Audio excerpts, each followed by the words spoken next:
Hello classmates, welcome to another recorded video, and in this video I'm going to present to you the Middle Age to modern ages. So from the ancient civilizations going now towards this year or towards this time, let us try to look at some of the development of science and technology, or let's say the concept or the enhancement or improvement of the different science or the concept of science and technology during this Middle Age and then towards modern age. Okay, so let me just proceed on the next slide. Right, so the Middle Age, my dear classmate, is also known as what we call the Dark Age or the Medieval Age. Well, the Dark Age in the sense that during this time or during this Medieval Age or Dark Age is that there is already a loss of science. No? So kaya tinatawag na Dark Age because of the loss of science. Not totally 100% that there is a loss of science, because there are still other people or other countries who are still pursuing the concept of sciences, like for example Arabians. And Arabians are pursuing physics, pursuing mathematics, and other concepts of sciences. That's why they also created or invented the first or the early types of tools or devices on their own country. And again, most of the countries, particularly European countries, have already no interest on, or they did not give more importance to the concept of sciences. In fact, my dear classmate, it is also called as Dark Age or Medieval Age because during this time there is a very powerful influence, or there's a great influence of the church and religion, specifically when we talk about Catholicism. That's why there's a loss of science, because they give more importance to what we call the study of religion, particularly to what we call yung theology. So kaya tinatawag na Dark Age because not only loss of science, but we are more of what we call theology, or more on study of religion during this time. So I have said there's a big influence or a great influence of the church and religion during this Dark Age or the Medieval Age. And not only that one, my dear classmate, aside from theology, aside from the influence of church and religion, during this Dark Age or Medieval Age, there is also what we call the rise of an epidemic, which is what we call the bubonic plague or the Black Death. So this bubonic plague or Black Death lead now to the death of millions of Europeans during this time. Okay? And this type of virus, or let's say a type of bacteria that spread out throughout Europe, it is caused by rats. Caused by rats, mice, what else? Squirrels. So those are the cause actually of this bubonic plague or Black Death. So they are saying also, or some critics or some scientists saying also, that when going to compare this one in the COVID-19 virus that we are experiencing during this modern time or during this present time, it somewhat have a similar symptoms. Like for example, fever, coughing, etc. But when you try to look at bubonic plague before, there is no such vaccine. There's no such what we call cure or medicine for bubonic plague. That's why it leads to millions of Europeans died during this time. However, if you try to look at bubonic plague, or if we're going to have this bubonic plague or Black Death during this modern time or modern era, well, it can be treated already with antibiotics. So it's simply like that. We can treat actually the Black Death or the bubonic plague with antibiotics. So yes, maybe they are saying that it is have a similar symptoms with COVID-19, but the COVID-19 is much way worse, much, or let's say worse, compared to the bubonic plague or the Black Death. So still they are comparing it or have a similarity because of the symptoms at the same time, because of the number of death, number of died because of these kinds of virus or this epidemic, which is the bubonic plague or the Black Death. That's why it is also called as the Dark Age, kasi nga maraming namatay because of this kind of epidemic. So those things that you need to take note during this Dark Age or the Medieval Age.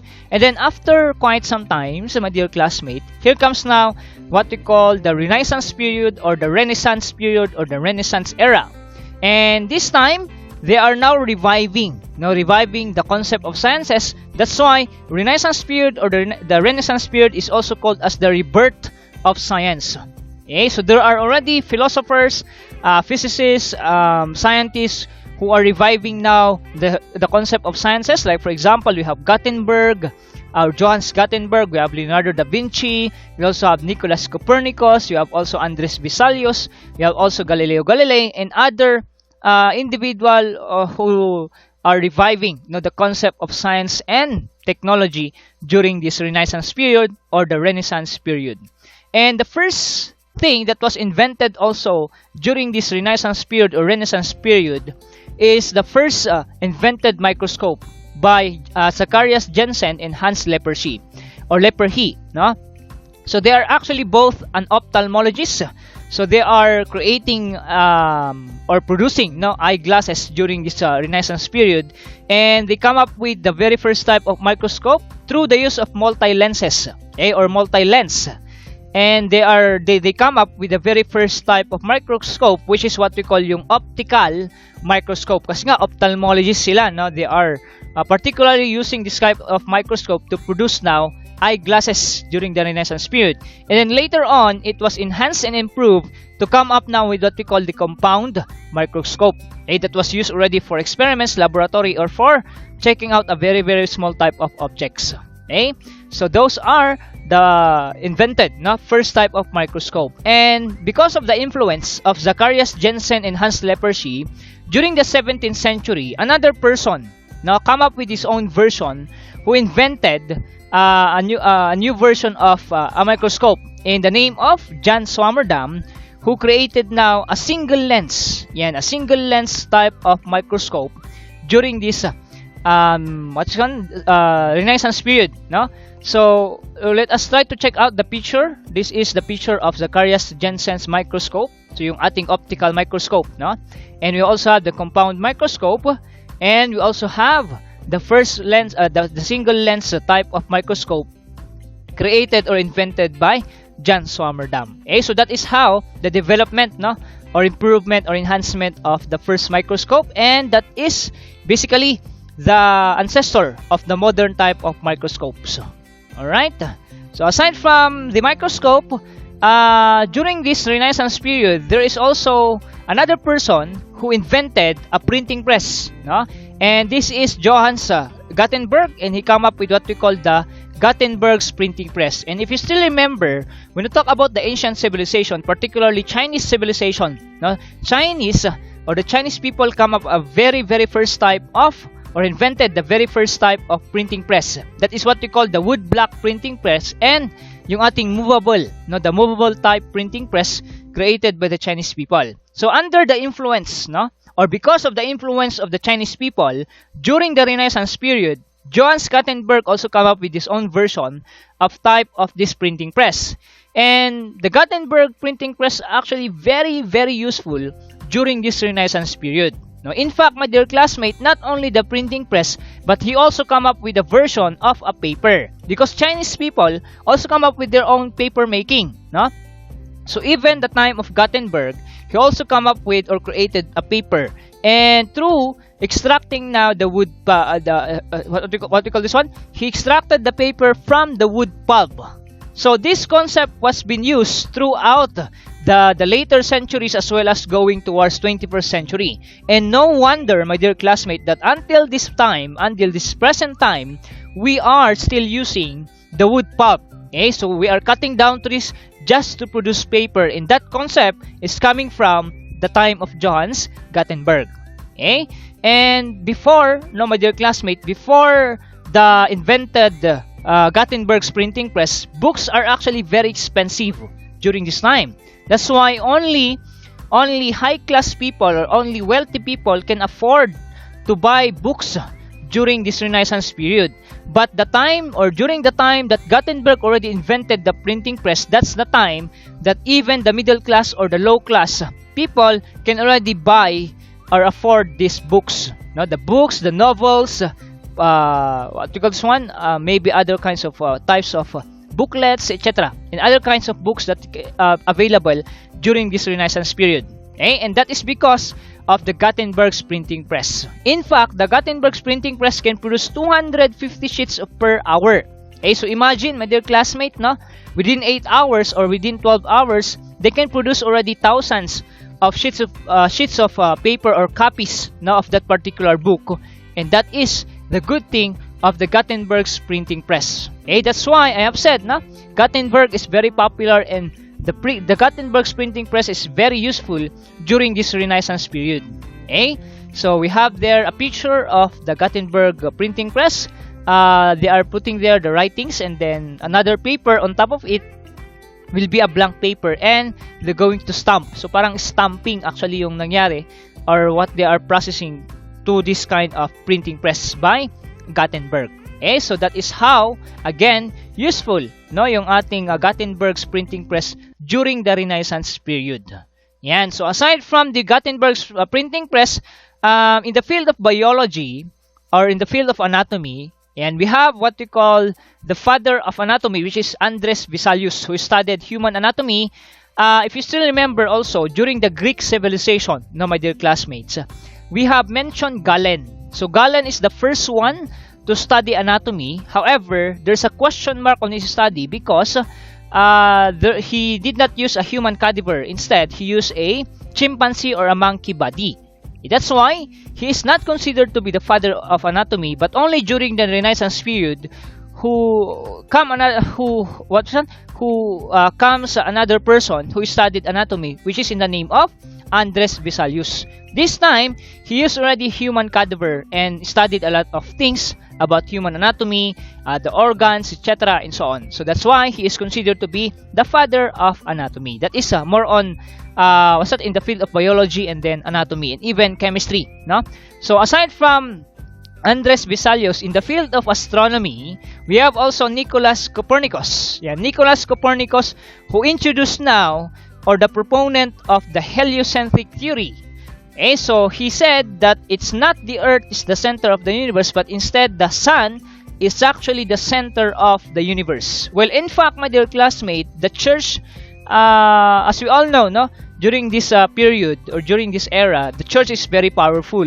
Okay? And they only believe, or the religion and church is only believing on one theory, which is the geocentric theory, wherein they believe that the Earth is the center of the universe. No, the Earth is the center of the center of everything. That's why during the time that Nicholas Copernicus introduced this heliocentric theory, they actually rejected. They automatically rejected the theory of Copernicus, and they even called Copernicus as hypocrite because of this theory that was he proposed. In fact, he also created or come up with a book entitled On the Revolutions of Heavenly Spheres. Well, this was spread out throughout Europe. However, it was not been recognized until the late 19th century, or the early 19th century, I mean. So that is the sad reality or the sad story of Nicholas Copernicus. It's somewhat like the heliocentric theory it's been a waste, no? Because the religion or the church only believe about the geocentric theory. Okay, so that is also the story of Nicholas Copernicus. Well, during the 19th century or the start of 19th century, another person who revived actually the concept of heliocentric theory, and that will be mentioned to you later on as we go on to this presentation. And aside from Nicholas Copernicus, in the field of architecture, we have Leonardo da Vinci. Well, I know that some of you know Leonardo da Vinci in terms of his artworks, but during the early time or during the Renaissance period, he designed actually a city and designed a mobile devices. Okay? So he designed the Palma Nova city that is found in the northeastern Italy, and we're going to see the design of Leonardo da Vinci later on. So this is the picture of the Nicholas Copernicus heliocentric theory. Okay? So that will be discussed also during the chapter 3. Now let's try to look at the development or the improvement of the geocentric theory, or from geocentric theory towards heliocentric theory. So let's try to look at the paradigm or the change of these theories during the chapter 3, that is the intellectual revolution. And these are some sample design of Leonardo da Vinci. Okay? And this is now the Palma Nova city. So if you observe, no, it is somewhat like pentagon or circular type actually yung kanyang design in the Palma Nova City. Well, during this time, during the Renaissance period, we still don't have a advanced transportation technology. Now we still don't have cars. That's why the thinking of Leonardo da Vinci, why he come up with this kind of design so that people can walk around, yan, can go to other places or transfer from one building going to other building by just walking around. Okay, so no need to travel or no need to use let's say transportation or no need to use a let's say maybe an animal or maybe a transportation technology just to travel on the other places. Okay, so you can walk around you can just walk around to transfer to other building or to visit a place, etc. That's why this is the design of the Palma Nova City of or by Leonardo da Vinci. Okay, so that is how good the architectural design or architectural concept of Leonardo da Vinci during the early time or during the Renaissance period. Yan. So aside from Leonardo da Vinci, Andres Vesalius, Nicolas Copernicus, Galileo Galilei. Now, as we all know, when we talk about Galileo Galilei, most of you knows that he is the inventor of the first telescope, okay, or the first type of telescope through the use now or by the use of what we call the multi-lenses. No? So he improved or enhanced actually the lenses that is also the same that was used by Hans Lippershey and Zacharias Janssen. That's why on some articles or some references, you can find that they are saying, or some critics or scholars are saying that Galileo did not invented the telescope or the first telescope, but actually it was credited to Hans Lippershey because of the use of the lenses. Now they are arguing because of the use of the lenses. Kasi nga, ang ginawa lang ni Galileo, he improved only or enhanced the use of the lenses. That's why he come up with telescope. But still, majority of the scholars or inventors or scientists are saying that he come up with his own version of the use of the lenses to come up with what we call yung telescope. Okay, so he is still credited to be the first one who invented the telescope. And this because of this use of telescope or invented telescope, he discovered or studied astronomy, and he even discovered the 4 moons of Jupiter. That's why sometimes they are saying that this is the great moons of Galileo. Now we have Io, we have Ganymede, Europa, Callisto. And not only that one, my dear classmate, during the time that he is using the telescope, he is been observing the position and then the movement of the stars and then the planets. And that is the time that he also proved that the Earth is not actually the center of the universe.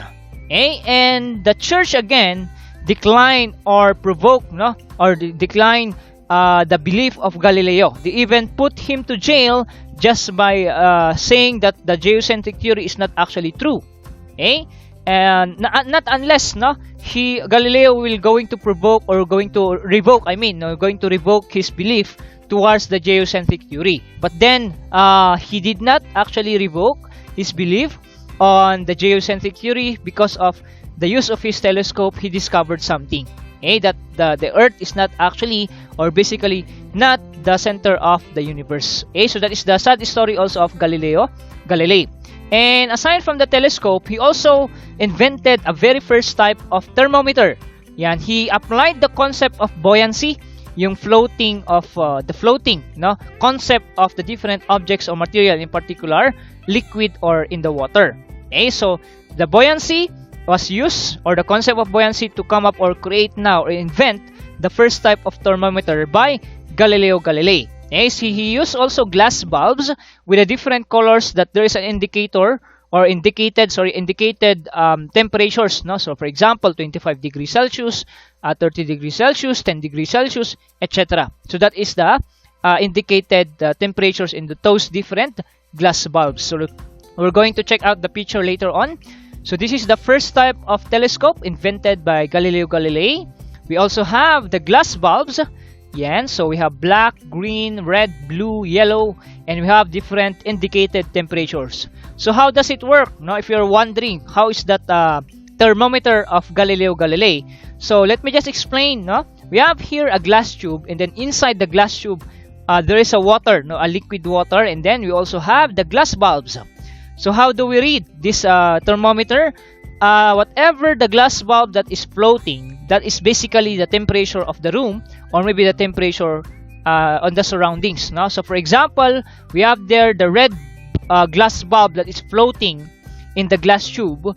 So it means that, let's say for example, that is 30 degrees Celsius, then the temperature of the room or the surrounding is 30 degrees Celsius. Okay, so that is how impressive as well, no, the first created type of thermometer by Galileo Galilei. Although there is a question on the consistency or how concrete, no, or how exactly consistent yung kanyang temperature or detection of the temperature in a particular room or in a particular surroundings. Okay, so still it is quite impressive to have this kind of first type of thermometer applying now the concept of buoyancy by Galileo Galilei. Okay, so the telescope is the ancestor of the modern telescope, but the thermometer is maybe one of the bases of the modern thermometer, but not that really, no, because of the anomalies also, or not that really consistent yung kanyang readings of this temperature of a particular room, or maybe the temperature of the surroundings. So that is the first type of telescope, and then the thermometer created by Galileo Galilei. So let us now proceed now on the preceding years. We are now proceeding to what we call the modern ages. No? So we are now entering the modern era. So there are actually three parts of the modern age or the modern era. The first is what we call the scientific revolution. So after the Middle Age, after the rebirth of science or Renaissance period, there is what we call scientific revolution. So this time they improve also, or continue, no, to support the concept of sciences. So Francis Bacon is the first one to introduce, no, the concept of what we call the scientific method. Okay? And this scientific method was used by the other philosophers or scientists or physicists or scholars, no, during this scientific revolution.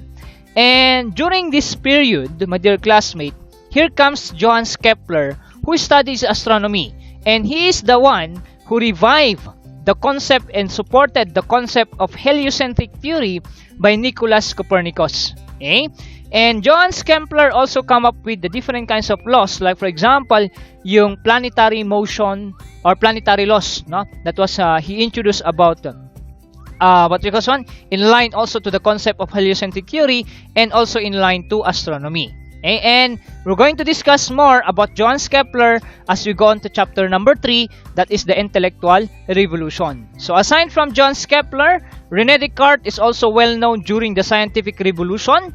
Not because of mathematics, because we know when we talk about René Descartes, he is well known about Cartesian plane, the coordinate plane.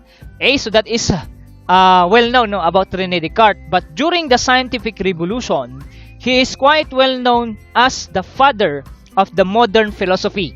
No, because of his philosophical studies, like for example, yung the power of mind, yan, and so on. So that is how is the study of René Descartes during the scientific revolution. We also have Isaac Newton and Leibniz. So if you are wondering why we have a calculus during your senior high, especially to those who are studying or studied or followed the STEM track, no? So you have the calculus as one of the subject during that senior high. Well, calculus was introduced, or the concept of calculus was created or proposed by Isaac Newton and then Leibniz. In fact, Isaac Newton used or applied the calculus to create different kinds of laws as well, like for example, yung Newton's laws of motion. Okay, so he used or applied the calculus and also other physics studies and so on, no, and other kinds of mathematics as well that was introduced or used by Isaac Newton and then Leibniz. Okay? And then aside from Isaac Newton and Leibniz, during the scientific revolution, Christian Huygens used the scientific method to study what we call the pendulum concept, and he applied the pendulum concept to create now what we call yung first modern type of clock, or let's say what we call the use or applying now the concept of pendulum clock. So we have those kinds of old clock that using now the pendulum, there is somewhat like a pendulum that is moving now below the clock, below the digit or the digital or the digits of that is that is what's that in that particular clock, and then below there is a moving from right to left. That is actually basically in the concept of the pendulum, and that is because of Christian Huygens. So those are the people who are or individual that is very popular during the scientific revolution. And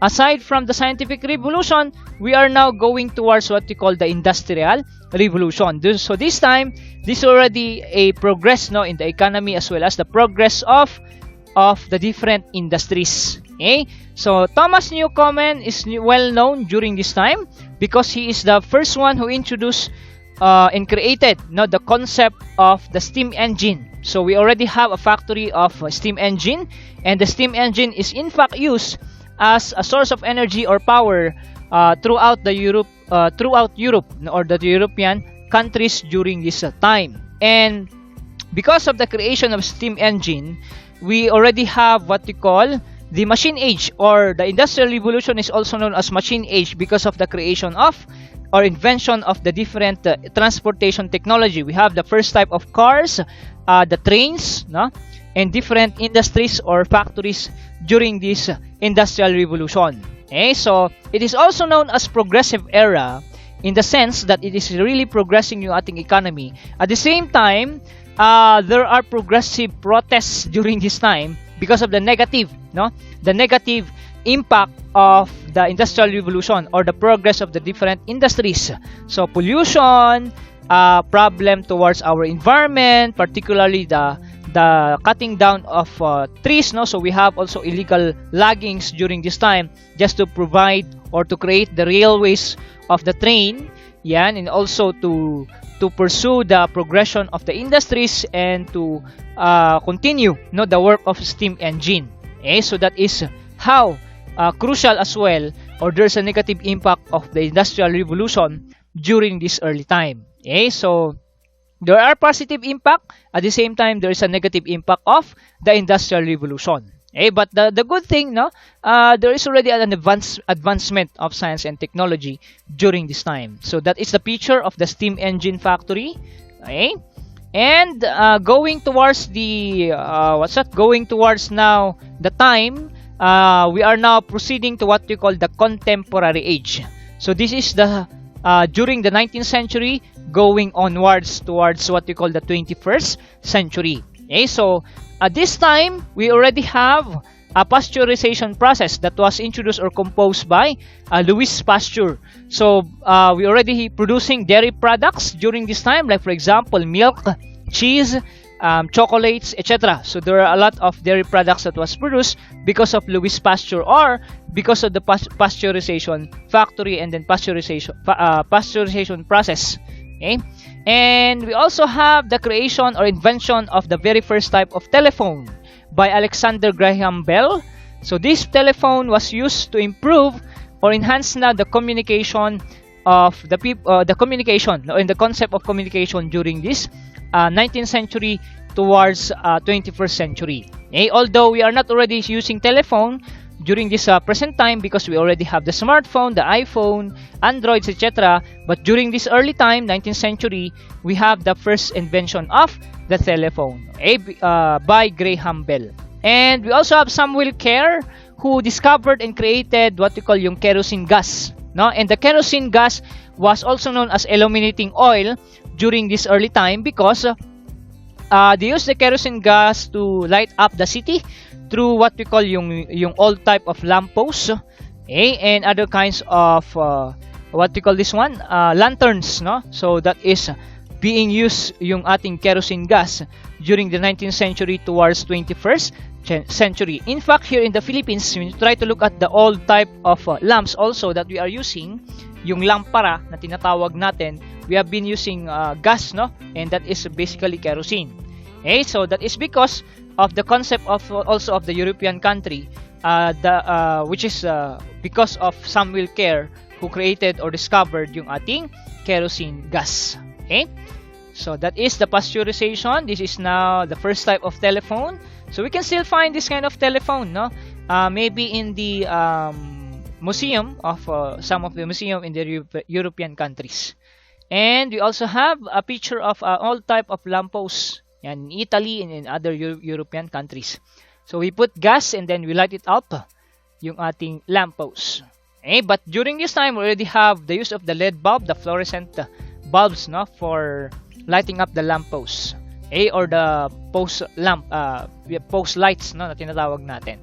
Yan. Aside from those things, we already have the invention of the first calculator during this time by Blaise Pascal. That's why if you heard about the Pascaline calculator, that is basically true. No?